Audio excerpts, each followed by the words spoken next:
Dink jy my woude raak vet?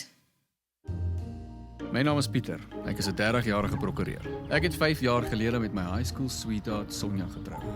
Sy maak nooit toe nie. Maar ons gaan laat wees. Moenie aanjaag nie. Ons is lief vir mekaar. Ons het weer gekans!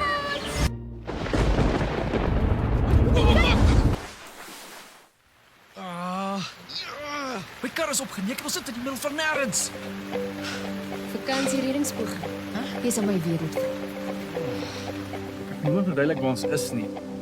Hey julle, kom kyk hier. Oor gisterand. Vergeet dit. Kom ons hou vakansie. Nee, ek kan nie self help nie. Mense is goed, nie sit terug. Burgers laat nooit maak in 'n Mosambiek se tronk nie. Ontspan. Wat sê eers met kan gebeur? Lekker gevang, né? Môre oom. Ons weet waar ons is nie. Ons is desperaat. Desperaat, ja. Het my wyn daar 'n bietjie gehelp. Dit was verkeerd.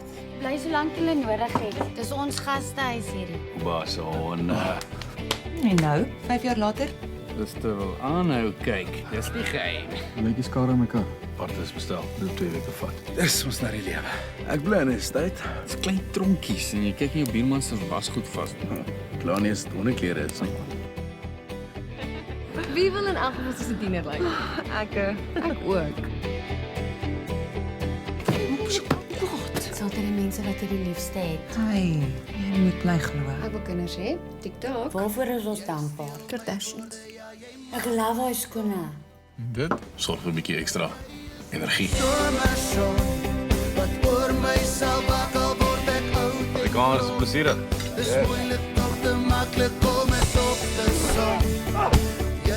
jy tot ons nog 'n kans te gee.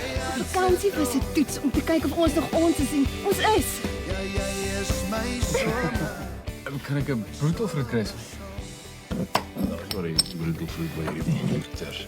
Jy is my somer son.